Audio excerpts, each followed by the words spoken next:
smoking on airplanes. I know. It's ridiculous. Yeah, bro. I don't know how to report you to the FAA. Stacy, did you know that in 1969, when smoking was allowed on all flights, Good morning, guys. and on the moon, I agree, yeah. and it starts with ashtrays and it ends. You hearing me okay? Precious freedoms being stripped away, but we don't have Thank to. you. Like Rosa Parks and David Lee Roth when we left Van Halen, we can say enough injustice. We can smoke one for America. I mean, I'm done ready. I got the goods. You want some power soap? We'll be there. We got a dealership in the ICU. 211 cars getting suntans on the line. No, I don't mean to complain, but it's been a year and a half since I've been home. And I'm 90% sure I left my front door. July 4th weekend, everybody, and we're going to war. Don't even get me started on Pearl Harbor. We are the Americans, and they are the enemy. Never again! Never again! Never again! Not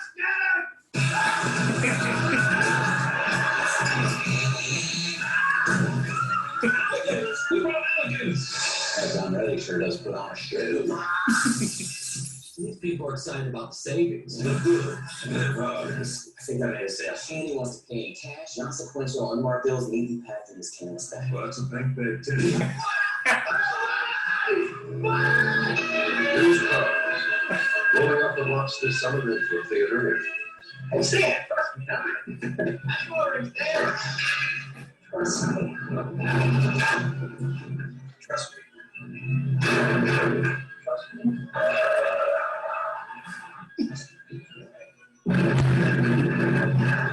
Trust me.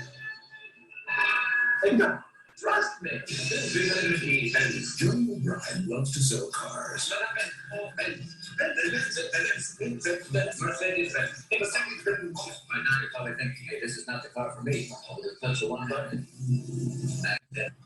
I'm working in emotional support. Emotional, can you afford that? Make it happen. This emotional thing you want. And he loves too many women. you know something? You gotta go out there. You gotta take it on the shot. That's how you take care of my needs. But I believe you, Tina. We were asked for you. Do you remember mine? No. That's what you explaining to you. All the other times you did the hell in the where, hell in the how. You're a tool in my life and his wife. I haven't got time to make a living. Oh, what's he talking? Is yours is true? Oh, come on, Lisa. I knew you were going, Lisa. Tell me. What's that waiting for? How many girls you got? Lisa's my daughter. You're not going to you run away. You are nice. That's what. He's a busy boy. You're a Joe. You're very busy boy. Lila, L-I-L-A, Lila. Listen, there's an explanation for this. There really is. Oh, girl. Easy for you. It is. Careful, man. If you come inside, sir, we can work out the numbers. Well, why don't you go inside and get your boss's best price and then come out here and tell me what it is? Well, it doesn't work that way, sir. You see, I need you to come inside and fill out the papers, but I will not believe your statements. Oh, I'm serious. But I'm not coming inside.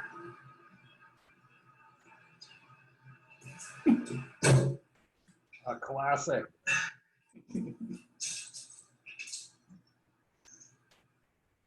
This is a sticker price. If you cannot come inside, sir, this is the best we can do. Maybe you don't comprende, Snowflake. I will buy this car, but I refuse to come inside.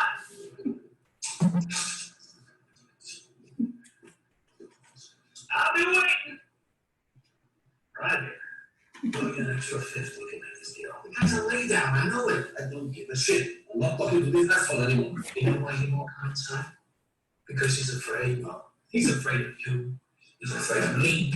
He's afraid of every fucking thing here. He's afraid of the fucking porters who watch the cars. I'm done talking to this piece of shit. This pedal fuck has no respect. You don't want his respect. You want his money. He can't buy shit with respect. How many of these jerks come in this meeting? I'm not buying anything today. I'm just looking. You think they're talking to you? No, they're talking to themselves. They've been fucked so many times, they finally realize they're easy. Go bury this No, fuck you. I take another. Give it to someone else. I'll give you an extra 100 to close this deal. 150. Don't push the luck.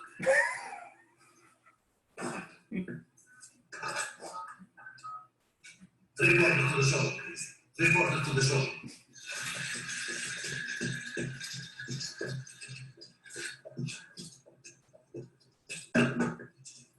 That's it, my friend. Almost done with the figures that look up for you.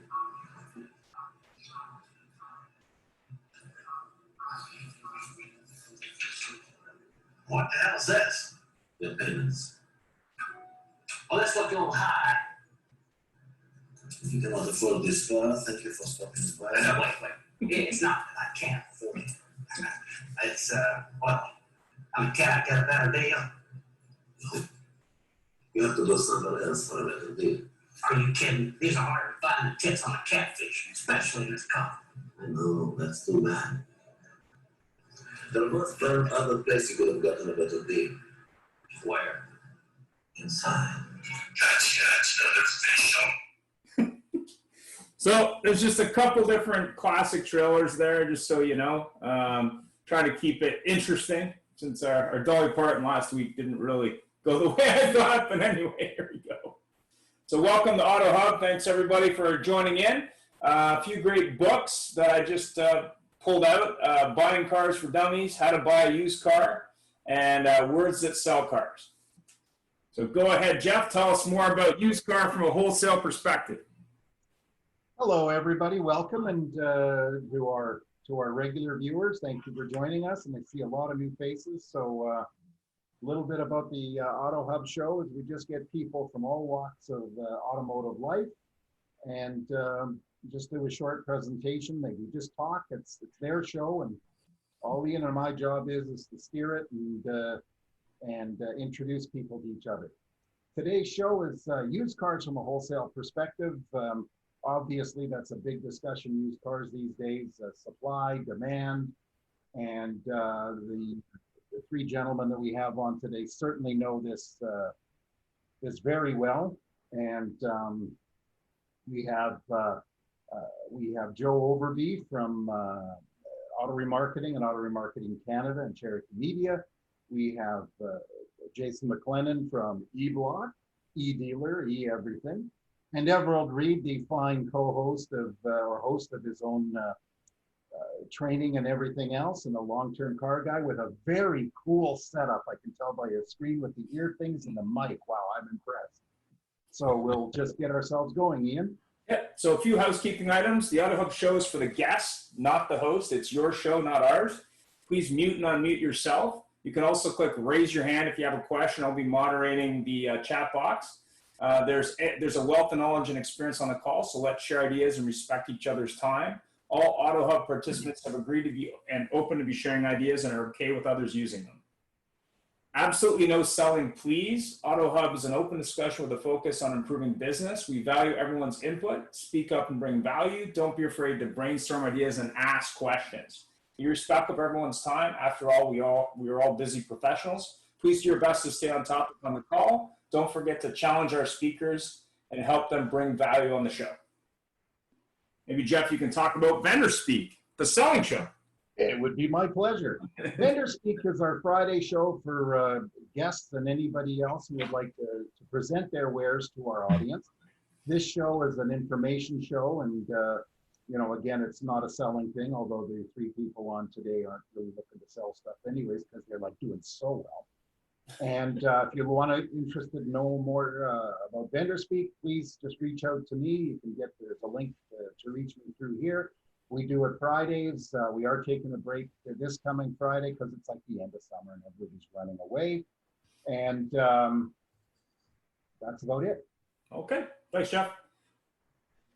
So here are our three guests: Joe Overby from Auto Remarketing Canada, Jason McClenahan from eBlock, and then Everald Reed from the Reed Method. So go ahead, Jeff. Well, it's a great pleasure for me to welcome Jason McClenahan here. Jason, thank you so much for agreeing to join us.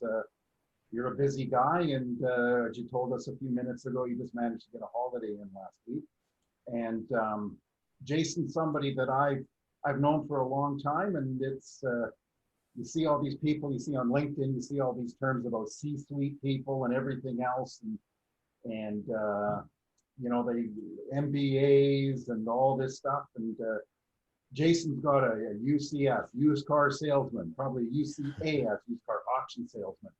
And it's a real pleasure to have you aboard, Jason. Maybe you could fill us in a little bit about yourself, and so we can continue from there. Yeah, thanks for having me, guys. Jeff and Ian, appreciate the opportunity, and it's good to see you again, Jeff. It's been a few years, and like you said, through the school of hard knocks, through the auction business has been my evolution the last few years, and it's been a blast. So thanks for having us. Thanks for having me. Yeah, really quick. I mean, you know, E-Inc. We are the largest. E-Block is the largest dealer-to-dealer auction provider in the Canadian market. And our sister company, eDealer, is also market leader in its respective field as being the #1 website solution provider in the Canadian market. So we live in both the retail on the wholesale side in the Canadian market, and you know, building great products that can help dealers navigate the future is really why we're here, why we exist, and we're having a lot of fun doing it. Well, that's great, because I know you guys have certainly made an impact, and you know, this new world we live in is perfect timing for eBlock, and you know, considering physical auctions, if there are any, are a challenge at best. So Jason, tell me what customer behavior changes you've experienced during these times. Yeah, I mean, the buyer changes have been happening for years. Seller changes have been happening for years, even pre-COVID. You know, everybody was starting to dabble in the digital side, and even the physical auction business. A lot of people forget they're quite digital when it comes to buying cars on simulcast, obviously. But you know, obviously, right now, you know, unfortunate, the silver lining with what's going on is the fact that, you know, buyers don't want to be huddled, you know, shoulder to shoulder in a physical auction, but physical auctions are now selling almost 100% of their cars to a live simulcast bidder. So, you know, the way we see it right now and what we've seen changed instantly is those buyers and sellers that were kind of on the fence to give this a try, they've now kind of jumped in, you know, 2 feet right forward. And, you know, a lot of the consensus that we're hearing is they're upset they didn't try it earlier, you know, and change their behavior. They were a little bit set in their ways, and they're having some great success. But, you know, even more so, what we're seeing on the buy side is, like, you know, gone are the days of traveling to 2 or 3 physical auctions, driving in your car between Montreal, Toronto, Ottawa, so to speak, and doing the circuit or wherever that may be. And, you know, if you want to be competitive in the used car market, you've got to have some online auctions in your tool belt and expand your horizons for what you're looking for and buy from further markets than you did before. You know, we're seeing vehicles move on average 400 plus kilometers per car sold right now, which years ago when I first joined eBlock, it was about 150. So it's drastically evolved, it's drastically changed. And, you know, COVID has had a very big impact. And I think another big change that we've seen recently is a lot more sellers dabbling in the live appraisal space, you know, where prices have swung. I don't think anybody could have seen what was going to happen. You know, we were like everybody in March, everyone's like, what is going to happen? Like, you know, no one knew what was going to change. And, you know, one thing that we've seen is the live appraisals, because prices have gone through the roof, like record highs in the last few months with a shortage of inventory. And, you know, dealers really do need a digital live appraisal system to meet the consumer where they want to do business as far upstream in the process as possible. So those are some of the big indicators we've seen, is vehicles moving further distance between buyer and seller, and live appraisals for the seller standpoint have been a very hot topic here in the last few months. Question for you, Jason. Seeing how much this business has changed, and to start with the letter E, what do you think the future holds for the physical auction business? Obviously, you have some history in that business as well. Yeah, I'm probably one of the few, if the only one, that would give a real big kudos to the brick and mortar auction businesses. I mean, that's my background. That's what got me passionate about the auction business. And you know, we're big believers in physical auctions are not going to disappear. That being said, you know, right now the shift has happened and the business has been pushed, we feel, 3 to 5 years into the future. And, you know, these physical auctions that want to remain competitive and want to continue, they have to evolve. And by evolve, they've just got to invest in the right technology and the right process right now. And they'll be very relevant, because land and logistics is still a very big key to digital auctions. And, you know, a lot of people don't realize, but yeah, we're a digital dealer-to-dealer auction platform, but we also have land in every major marketplace across Canada. And that's really a key differentiator that we like to utilize, because physical auctions are not just digital, and digital auctions are not just physical. There's a blend there. And I just think a lot more vehicles down the road, there's just more opportunity and more capacity to sell a car outside your gate versus in your physical land constraints and your auction blocks. Cool. And there's a last question here. I think, how are you supporting dealers as they digitally prepare for their business?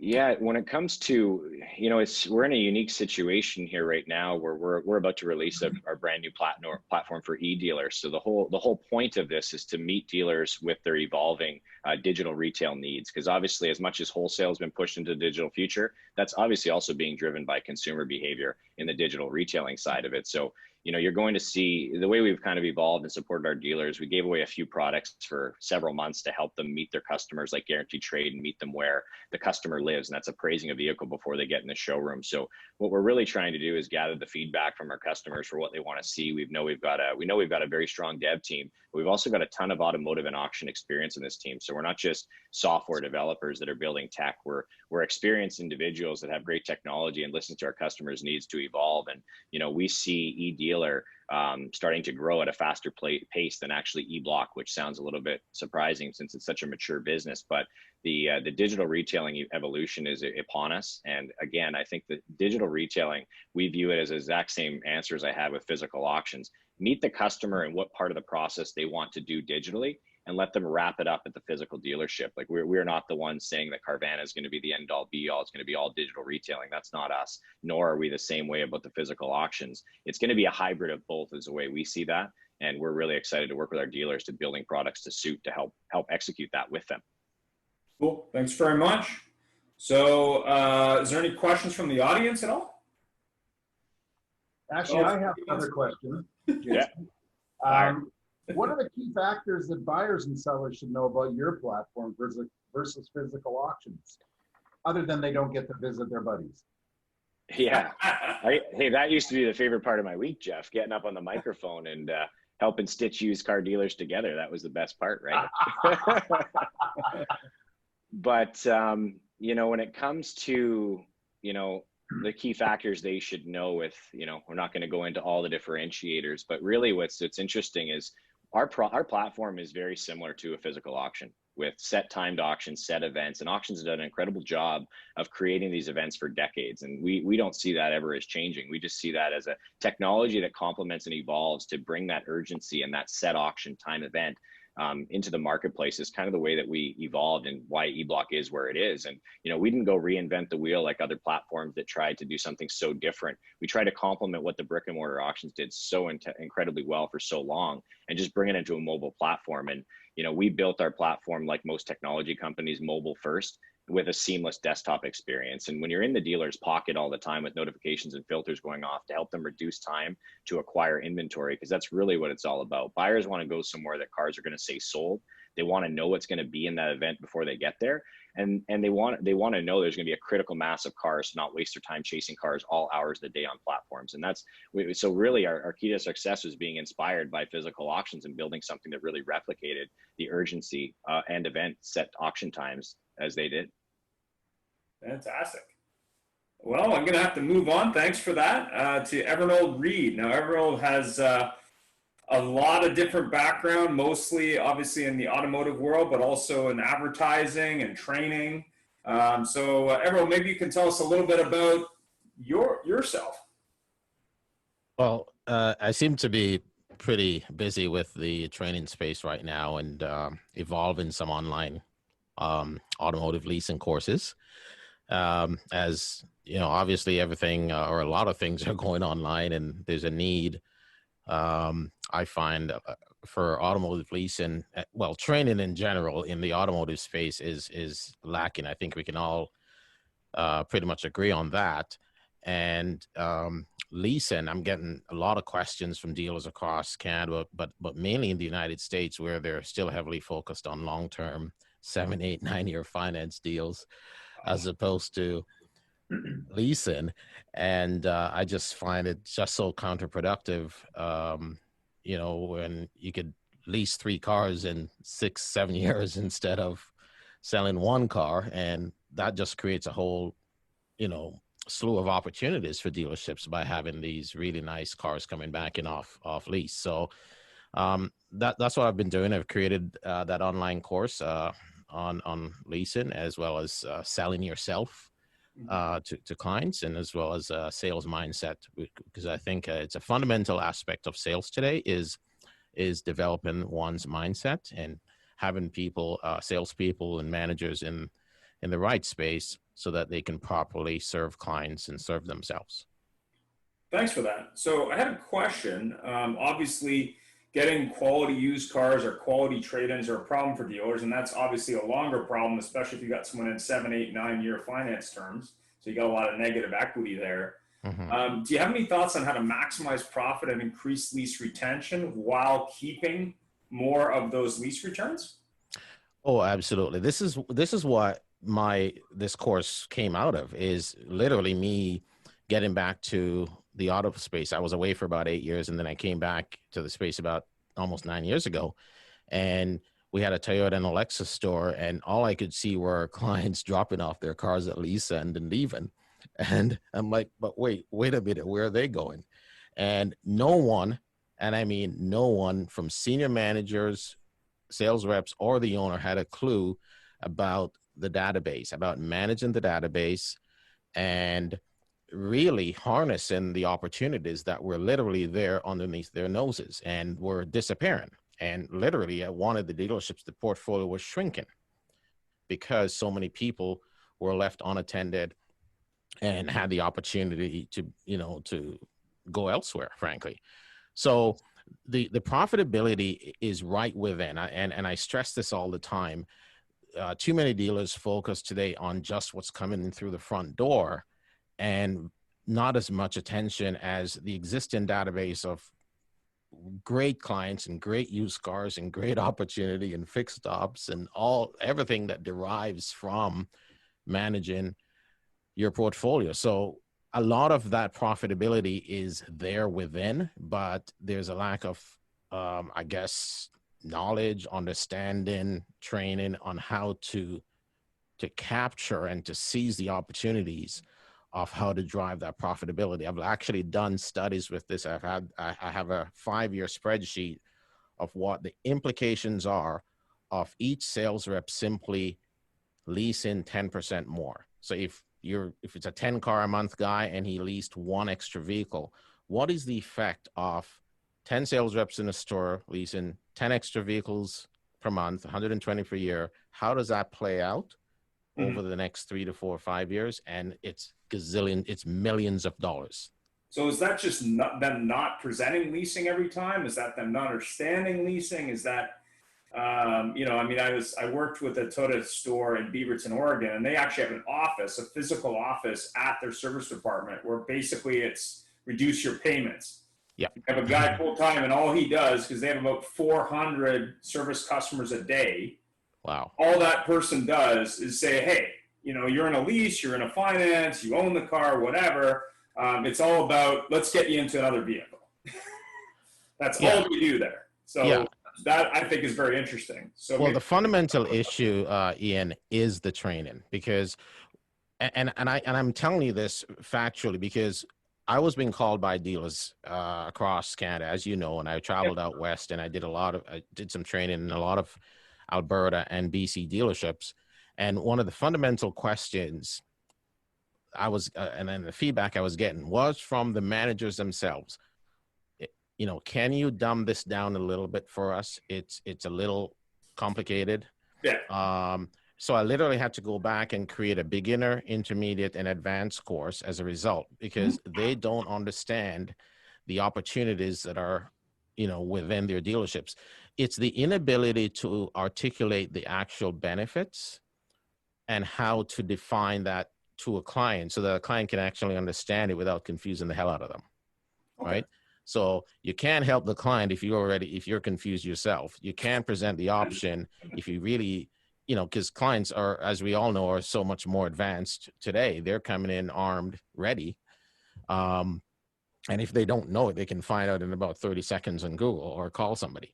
Yeah. So we found that from the direct feedback, it was not enough practice, not enough leases so that they can gain the experience and gain the objections and so on. Not enough evidence to see the benefits of why you should lease. Because if I'm leasing one client 3 to 4 cars in the space of 6 to 8 years and getting 3 to 4 great used cars back, I'm creating twice the amount of opportunities within that same period of time. And it's 2 sets of F&I, 2 sets of fixed ops. It's just exponential. And this is what they fail to see. They really just largely look at, okay, who's coming in the door? How do we get the traffic in? How do we increase traffic? Well, it's great. You need increased traffic to grow, but you also need your database to grow. Well, Everald, I have to say, in my years doing this, I found that Toyota and Lexus, of course, being that Toyota is just is the mothership, they're one of the most successful manufacturers on their lease portfolios and lease platforms. Yes. Because they realized early on, how do we get more cars back into the dealership? Yeah. And that way people can sell. But based on your experience training salespeople and work with Lexus lease customers, how do you recommend dealers obtain more used inventory through lease returns? And what do you feel the future holds for leasing? Well, here's the key thing. And this is a discovery that I made as a result of when I returned to the space almost 9 years ago. I mean, I was not going to be the guy. I was managing before and I was in senior, but when I returned, I decided to become an account manager because they had 2 dealerships that they wanted my help in. So I had an office in each dealership, a Toyota and the Lexus store simultaneously. And what I discovered was, number one, you had to reach out to the clients. I mean, it's so simple. The minute you sent out these lease renewal letters, you'd be amazed of how many people would respond, simply because a large number of the clients don't even know that they can break their lease or get out of their lease or upgrade as early as we think, as early as we know. But the fundamental takeaway and how to get used cars and how to build your inventory sooner rather than later was in the discovery I made when we started sending upgrade letters and emails out a year in advance. And there was a large response. We were talking 15 to 25% immediate response just from the letters, versus the 3% you get from flyers. So because it's specific to their account. So a large number of people responded. And then I kept going backwards. I kept going back in the calendar to 26 months. So 18 months, 2 years. And then I found a sweet spot at 26 months in advance. So literally, if you're in a 4-year lease, you're getting an upgrade notice or a letter or something 26 months in advance. And what I found out from that, after doing the research, was everyone in the dealerships are assuming people are coming in just because of payments and price. But the takeaway was they were responding to those even 26 months in advance because of their circumstances. And today, as you know, professionals, people are busy, they're moving, their job changes, there's so many things. And that was the way we drove our used car sales up. We drove our inventory up because we now found the fundamental reason, other than, price. Yes, you have to show the benefits.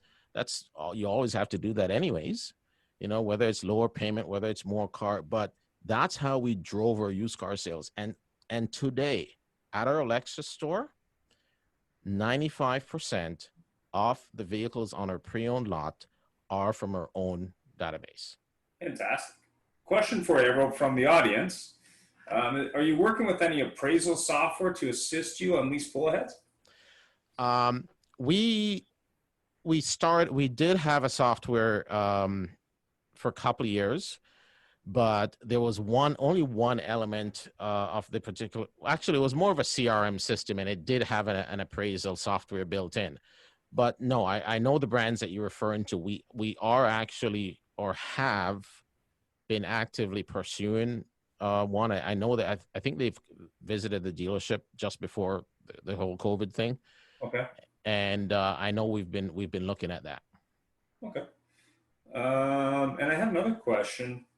In terms of helping automotive salespeople enhance their lease penetration and really present that, obviously dumbing it down is one way to do that. What have you found in terms of them embracing that versus doing it before?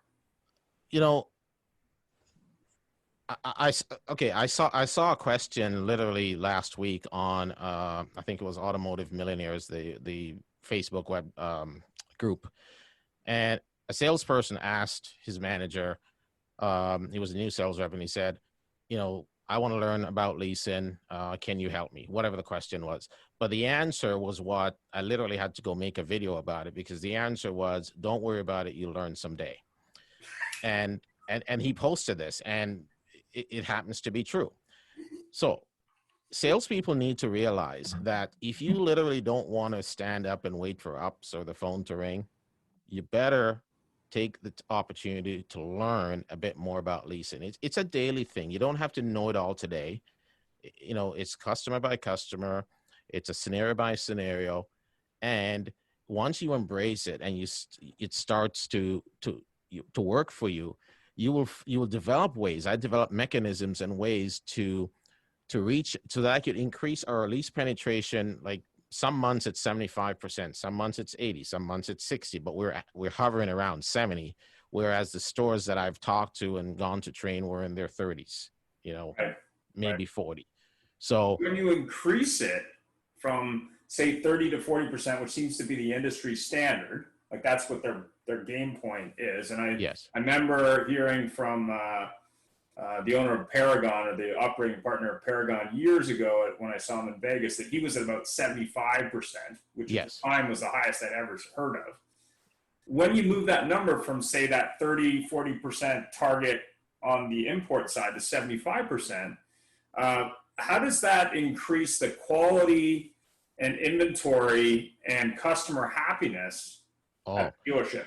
I think it's in a big way, because to increase the customer happiness, I think you have to increase the staff happiness, because that resonates. Yeah. Okay. And I've done this. I mean, I could name a couple of dealerships out west that have had this type of success with numbers, and they've even posted in testimonials about the effect of the trainings. But they were in their mid 30s, 40, and they ended up literally almost 100% better. But let's say they finished at 70 to 75%. The reason that occurred is sometimes it's just a matter of someone taking the time to spend with these sales reps, because they don't get proper training. Too many dealers are, leave training until it's a last minute thing and when there's desperation. Okay. As opposed to being proactive.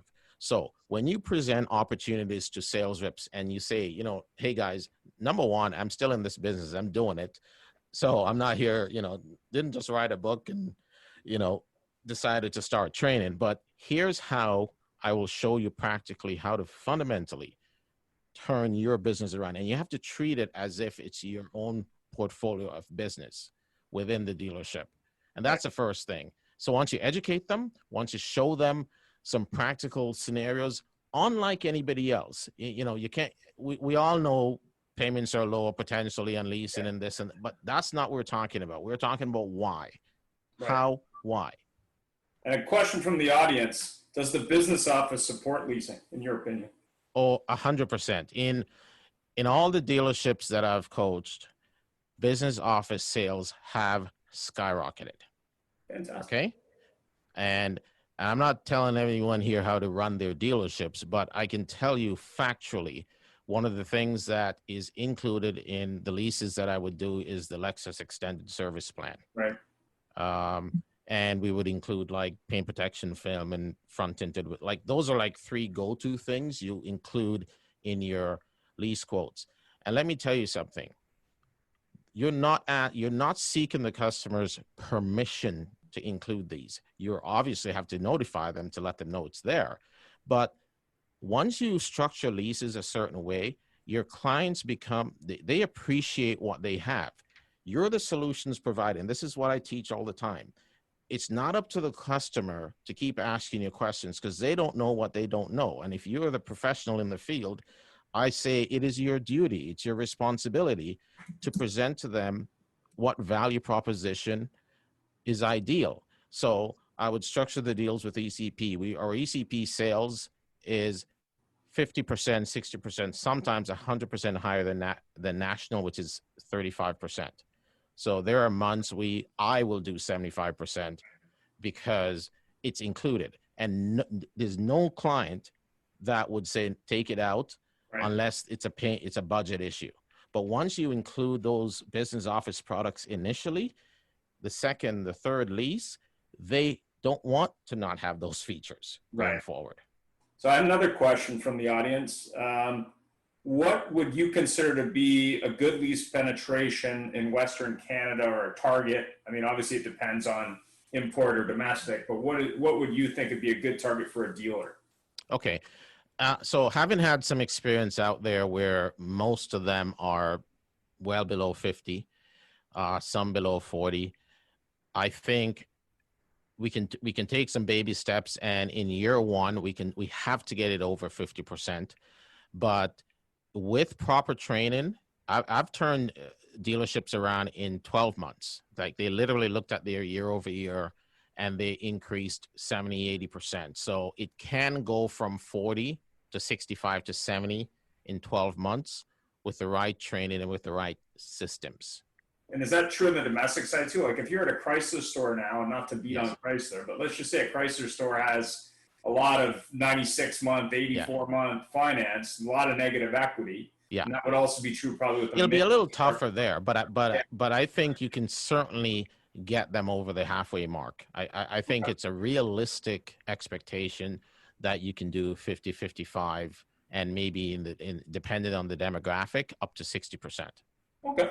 So thanks for that. Jeff, maybe you can introduce Joe. Well, Joe, thank you for being so patient there. I know you had to let the dogs out, so I won't get into the song, but I'd like to welcome you and thank you. Joe's with our friends down at Cherokee Media, most specifically, he's the senior editor of Auto Remarketing at Auto Remarketing Canada. Tremendous organization, probably one of the only one in Canada anyway that gets everybody together in auto remarketing. And Joe's got a very unique view on the entire market because he's a journalist, but he's also involved with all sorts of other things. So Joe, tell us a little bit more about yourself, and we've got a bunch of questions. Yeah, absolutely. Well, first of all, Jeffy, and thanks for having me on. It's good to talk with you and all our attendees here. Yeah, it's been a really interesting industry to cover, particularly these past 5-6 months. I've been reporting on automotive and specifically the wholesale and used car retail side for about close to 13 years now. But these past 5-6 months have been some of the most dramatic and just, interesting for lack of a better word. We are based in Raleigh, North Carolina, and our primary publication is Auto Remarketing, but we also have Auto Remarketing Canada. We launched that. I want to say we started doing digital e-newsletters in Canada 2009, and then 2014 thereabouts we launched a digital magazine and eventually a print magazine in Canada. My primary focus area is the U.S., but we certainly cover the Canadian used car market as well, and look forward to chatting with you guys here. Super. That's we're glad to have you, and it's as we're expanding internationally, although we've had American viewers for quite a long time. So from your perspective, having a closer relationship to the U.S. market, but the access to Canadian data, how the wholesale auction volumes, prices, and supply behaved over the course of the pandemic? Well, the short answer is that if you plotted the industries on a graph, it'd be a U shape. Certainly in the U.S., the market kind of hit bottom in late March, early April, and conditions have certainly been consistently rising since then. In fact, the Manheim index as of August 5th or August 15th was on track for wholesale prices to reach a third straight record month. A similar analysis from JD Power found that auction prices had increased in the U.S. for 16 straight weeks. On the volume side, similar to the pricing trends, late March, early April, the sales volume at auction had fallen as much as 80%, according to Black Book. But that too has bounced back. Since that early spring, it's really risen there. And on the supply side, one of the big stories we've covered, everybody with the Hertz bankruptcy, there was a lot of fear that there would be a lot of supply hitting the auction market at once. And that really hasn't happened. That the fear that folks had that there would be a saturation of used car supply from Hertz having to defleet really has not been as dramatic as folks may have thought initially. I think they've done kind of a good job of spreading that inventory out, using different channels, be it physical auctions or digital or likewise, or direct to consumer. And in Canada, which we follow as well, I know last week Canadian Black Book reported that the prior week had the largest increase in wholesale truck prices in 2 years, and that car segment prices are now stable.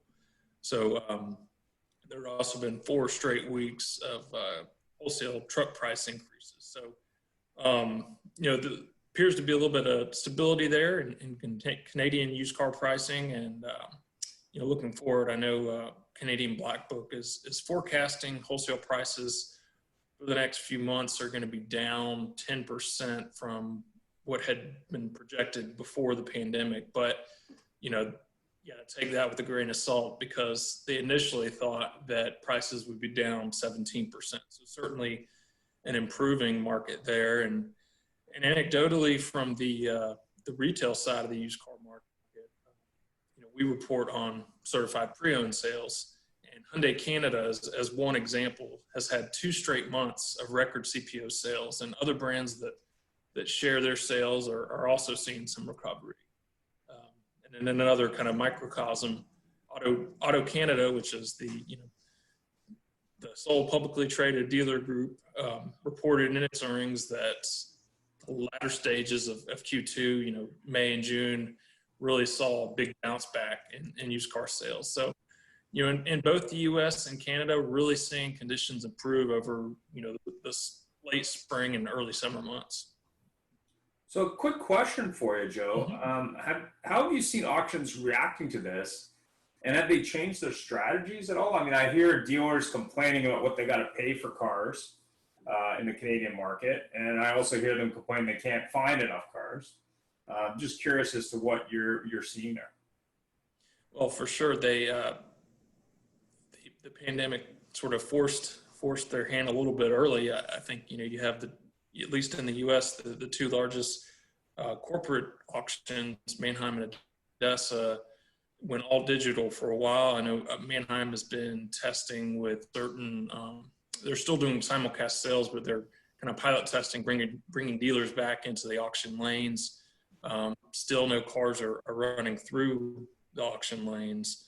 And those 2 entities were really ramping up their digital capabilities anyways. And I think I believe Jason mentioned it earlier that this kind of accelerated the timeline of auctions doing more digitally. And then from the independent side, a lot of them have gone to digital sales. There's a large number that are resuming in-person dealer or in-person live sales, of course, with all the necessary safety precautions.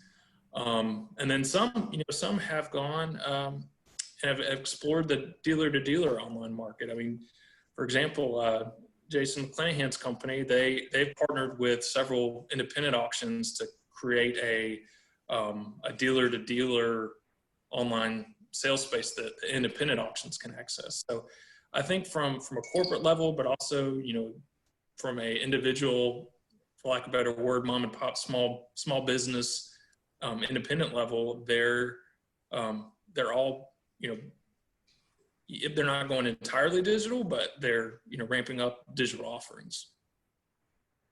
I got a couple of questions for you, actually. Number one, you mentioned Hertz down there. Has it affected anything up here in Canada? And then secondly, my train went off the track, sorry. How is this wholesale activity that's going on, you're mentioning, how's it affected the retail used vehicle market? Sure. To your first question, I have not dug that deep into how it's impacting the Canadian market. I would be curious to see, you know, based on the fact that it was a bankruptcy filed in the U.S. in U.S. courts, and that part of the agreement of how many cars they're disposing of was done through a U.S. court. I don't know if that had any implications on how many cars they're going to have to defleet in Canada. It may very well have.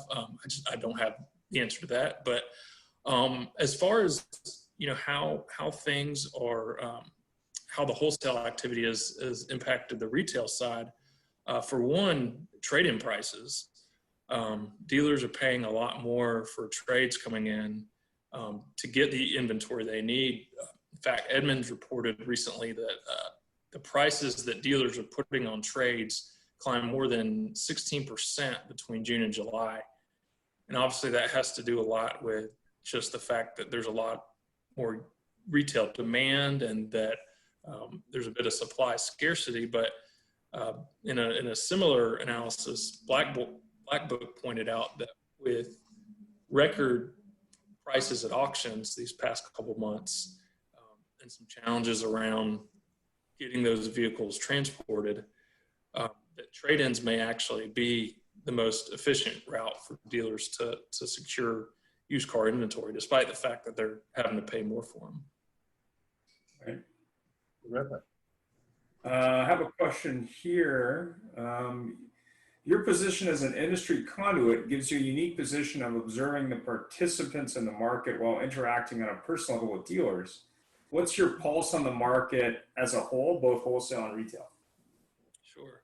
Yeah, I think just in general, conditions are improving. Things are getting better. What's really been kind of an overall theme, you know, in both the wholesale and retail market is that dealers and auctions are entrepreneurs at heart, and they've made a lot of adjustment these past 5 or 6 months, getting creative on sourcing inventory, on selling and meeting customers where they are.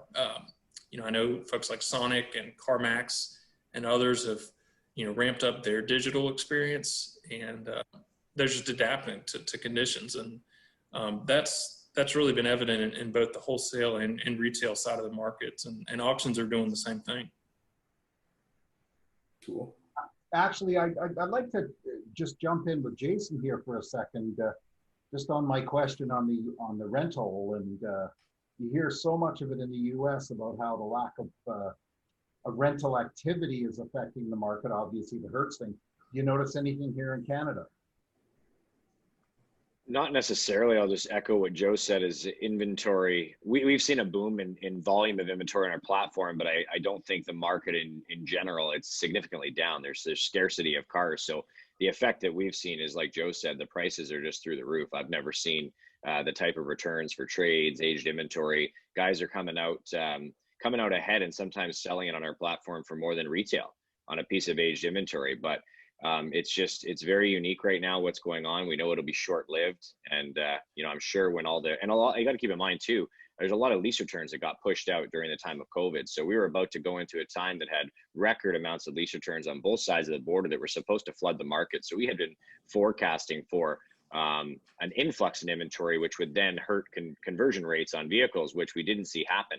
We saw the opposite, where there was a scarcity, there was a pullback of inventory there for buyers to purchase. So we've actually seen the other direction, where conversion rates have just gone through the roof, as well as average sale price and just general prices of cars. And it's the highest swing I've ever seen in my 20 years in the auction business. Question for you from the audience. One of the managers on the show said there's a lack of rental product available in Western Canada. Any thoughts on that? Yeah, I mean, there's a lack of product across the industry in general. And in the past, we had not sold a lot of rental units on the eBlock platform. We've been selling a lot more repossessions and dealer to dealer vehicles right from the franchise and independent selling dealer. So we haven't been impacted by that. I think the majority of those rental fleets would have typically sold through the ADESA channels in the past, and selling direct to dealer. So I don't think a lot of these units are actually getting to the auctions right now, because there's such a demand selling direct to the dealers that need the inventory. Interesting. Any other final questions, Jeff, or any other questions? Oh, exports to the U.S. has never been stronger. Do you agree with that?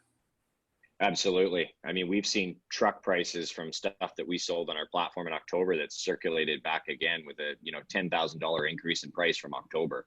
So it's been just incredible. Like, the amount of money that trucks are pulling, everywhere, to be perfectly frank, is just through the roof, and exports have never been bigger. We do see this starting to soften here as you get into September, October, where vehicles are going to start, the off lease units that got pushed back start hitting the market. Rental fleets that start, possibly defleeting now. The Hertz vehicles are going to have an impact when those slowly start getting caught up, when there is enough inventory out there. So we do see September, October, things starting to slowly change. But right now, who could predict what's going to happen next, to be perfectly frank? I mean, we're like in a spring market right now, to be perfectly honest. Like, that's what it feels like. It feels like we just hit spring car market and things have just been flying. So, but export, I totally agree with that, has never been stronger. Even though the Canadian dollar has started to pick up steam recently, it still hasn't affected those exporters from buying a ton of trucks and shipping them south of the border. Right on. I'm actually seeing from some of my domestic contacts, and Ian and Everald mentioned about the domestic 84, 96, and 108-month finance, that they're actually pulling people out of their trucks they bought a year ago, rolling them into new ones, and then taking those and selling them south. And I haven't seen that in this volume back since the early 2000s, when the dollar was so nuts. Yeah, like the pull ahead programs that guys are working on, if they're not mining their database right now and they're selling trucks, like, you're missing so much opportunity. It's incredible what's available right now for these forward thinking dealers that could just mine their own database, pull consumers ahead into something new with different payments, lower payments typically, because they can pay so much for that truck that's been on the road for 18 months or whatever it is. And it's really a good opportunity to flip a vehicle multiple times and keep a customer happy in the process. Fantastic. Well, we're running out of time, so I appreciate everybody. Just talked a little bit about the show, which won't be next week because we're taking a week off. It'll be September 8th. 4 guests: Asif from Okotoks Honda, Jordan Knott from Cott Auto Group, Jordan Knott from Cott Auto Group, Ted Hamlin from Expert Automotive. He's also operated a lot of dealerships across Canada and is a trainer as well. And Sean Bording from Carfax, as long as he gets corporate approval to speak, just so you know. It's a big process with them. And then, just in case you were curious about upcoming shows, F&I Tactics and Training on the 14th of September, Reboarding and Restaffing on the 21st, Service Drive Training on the 28th. Stay tuned for a great announcement of guests for that show. In October, we've got a number of shows, and also in November. For Vendor Speak, Amanda on the 11th, Barry Jordan from White Glove on the 18th, Jason Soderberg, the CEO of NABDAT, will be speaking on the 25th. And we're filling dates for October and November now. So if for any speaker wants to be on those shows, reach out to Jeff. And that's it for today. Any final thoughts, Jeff? This is also on our website, just so you know. I thought it was a great show, and I really appreciate the input of everybody. Joe, Jason, Everald, and not in that order, just because that's what's the orders on the screen. Tremendous information. I certainly picked up some some great stuff. And I'm going to go out there and find a whole bunch of trucks to sell on eBlock. And Joe track the information and maybe lease a few Lexuses there to get people to call Everald. So thank you all for attending. Thanks to some of our regular attendants here. You know, John Latka, I see up there. Jim Nauman, thank you. Jim, I don't see your Corvette though, but that has to be my weekly shout out. We've got about 5 minutes, Jeff. So if anyone has any final questions or any final statements from the guests or from the speakers, don't all speak at once. Well, I'll speak because you can never get me to shut up. I have to say, normally it takes us about 8-9 minutes to wind the show down, and all of a sudden here we are filling in things. Anything else to add from Everald, Jason, or Joe? Well, certainly the idea that Jason proposed, being very active in your database is something that whether your clients are financing or leasing, especially if they're leasing, you should be proactive. That's the main thing right now for sustainability of business going forward. It's no more the waiting game. Customers coming through are frankly a bonus. The ones that you should be managing, and developing your portfolio is your existing client base. So I hope salespeople take that approach going forward, where it's not just a wait and see business anymore. It's more about managing and developing, the habits of managing a portfolio. Yeah, I'll add to that. I agree with you, Everald, and I think exact same concept where meet the customer wherever they want to do business, or start the process or start the transaction as far upstream as they want, and then complement that with the experience when they do end up in your showroom, if they do. If they don't want to end up in your showroom, find a way to sell that vehicle, obviously sight unseen, off site, and deliver it to them is where this kind of needs to evolve. But I think we're a little bit away from there, but not too far away. But it's just an amazing time to be in the technology automotive space right now, and to be listening to customers, and both consumer, both dealer partners as well, and figure out what's going to happen next. So, meeting them where they want to do business, I think, is the most important aspect right now. And I think you can see it for the first time ever in the disparity of who's doing well and who's doing poor right now. You're seeing some dealers have incredible months and being highly profitable because they've trimmed a lot of expenses up and they're doing a great job at servicing the dealer or consumer where they want to be serviced. But then there's others that are screaming they've got nothing going on. To your point, where go make it happen. Now's the time to go make it happen. Absolutely. And I'll add that I think the approach that Everald and Jason talk about also lend itself to kind of a more personalized approach to your individual interactions with the consumer. If you're mining your database and you can find a customer that has a trade-in that's, worthwhile, and you've seen what they've bought before, my thought is you could probably tailor that experience to their individual needs better. I'll leave us with one quick thought to dealers and salespeople looking to really streamline the experience and their own profitability, their own destiny, frankly, going forward. And that is, we know clients don't like the buying process. And if you are proactively targeting your database with valuable solutions to offer them, and it may not work this month, but at least you can monitor it month by month as programs and incentive programs change and trade values go up and down, interest rates, whatever. There will be a time, and clients like the fact that they have they have a car guy that's taking care of this whole car buying problem for them, so that they don't have to think about it. And if you keep proactively proposing solutions ahead of even the clients thinking about it, solving a problem before they even have one is the key going forward. Love that. All right. Well, and since it's the time, any final thoughts, Jeff? You got 1 minute. Oh, it was a great show. Thanks, guys. I really appreciate it. Joe and Jason, I know you're new to us, and Everald as well. And it was fun. Thank you all. I think I met Joe in Vegas recently or something. Oh, in ADA, yeah. Yeah. Before they shut the doors. That's right. Yes. And Everald, your company is Reed Marketing, right? It's the Reed Method International, and under that, there's a whole bunch of stuff. All right. Well, have yourself a great week. Thanks very much. And it'll be live online probably later today or worst case tonight. And if you have any questions for us, let us know. And thanks again for coming on. We appreciate it. Have yourself Thank a you for great the day. opportunity. Great seeing you guys. Thanks, you. everybody. Bye-bye. Hopefully we'll see you soon, Jason.